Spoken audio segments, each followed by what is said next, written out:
So, hi and welcome to this final part in this series of videos on how to draw a flattering portrait.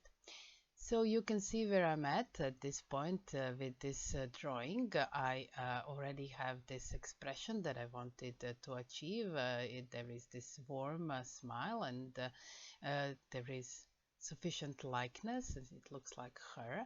So in this final part, I will be adding a few finishing touches, such as, for example, shading on the neck and the ear, so that you can see how it sets the face and provides a bit of a nice third dimension. And I also wanted to go again through some of the main messages I wanted to impart in this series on how to draw a flattering portrait. And it has to do with what really makes a portrait flattering or beautiful, or what even makes a face beautiful. So it all comes down to this ancient truth that the beauty is in the eye of the beholder, and then you have to ask yourself, well, who are these beholders and who do you expect to look at your drawing, and whose opinion matters? So there are couple of the main beholders or viewers, and the main one I think is the model or the person you are drawing this portrait for. And so you want them, or in this case her, to like it. So if you know the person, you will know something about their taste, what they consider beautiful in other people and in themselves, and you can conclude that based on the selfies they take, or the photographs that they select for their profiles, or maybe you have a discussion about that with them in advance. But if you don't know the person, then of course there are some universal rules and universal truths, such as, for example, the symmetry of the features, and the fact that if you emphasize the features, the face is of course going to look much more striking and beautiful. And other than that, you can also try to apply some of the general trends that you might notice. And as I said, you might look into the filters on the software that you use for taking photographs on your phone. You can maybe look into those filters, compare them with the original, and try to notice what it is that you like about how the photo was changed and what made it more beautiful in your eyes. And you can also look into the trends concerning makeup. Of course, if you add value on the portrait where you would expect makeup to be, it is going to improve the look. And also there is this relatively current trend of contouring, and the shading that they put on the actual face would reflect how you can shade the portrait to make it look more beautiful, maybe according to the current trends, such as, for example, having a smaller or a narrower nose.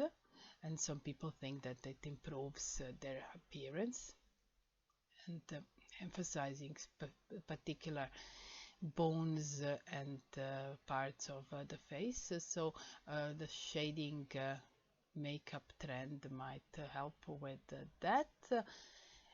And of course there are other relative trends currently. For example, I think I've noticed the trend that people prefer faces that are narrow in general and maybe triangular shaped without a noticeable jawbones. And I might not like it, but the fact is that I've noticed that some of the clients or models on my portraits do prefer the portrait if the face looks narrower.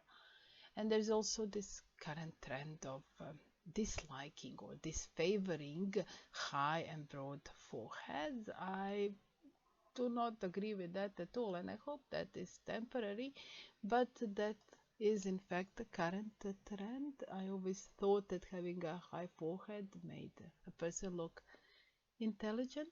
Oh, who knows, maybe that will come back.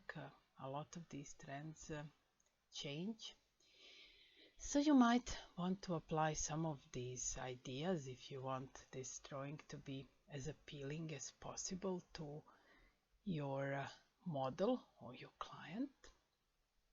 But the other important beholder in this case, the other person that will look at this drawing and try to make it beautiful and see it as beautiful is yourself as the drawer, the artist. You of course have your own notions of what is beautiful and what makes a face beautiful, and of course it's going to show in your portrait. Of course your own vision, your own approach to beauty is going to be one of the main determinants of what is going to come out as your own personal style, because you will tend to emphasize that and show that in the portraits.